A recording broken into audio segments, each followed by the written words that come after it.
जी, तो हम इसमें ऐड करेंगे आधा कप सूजी। अच्छे से मिक्स करेंगे।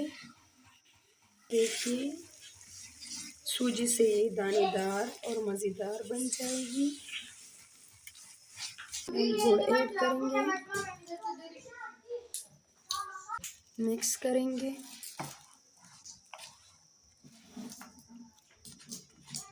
जब गुड़ इस तरह से मिक्स हो जाए तो अब इसमें गर्म पानी ऐड करेंगे। अच्छा, पानी ऐड करेंगे।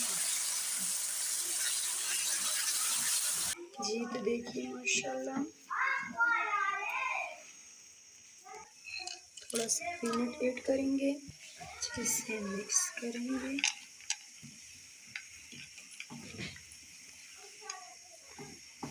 अब इसको करते हैं डिश आउट।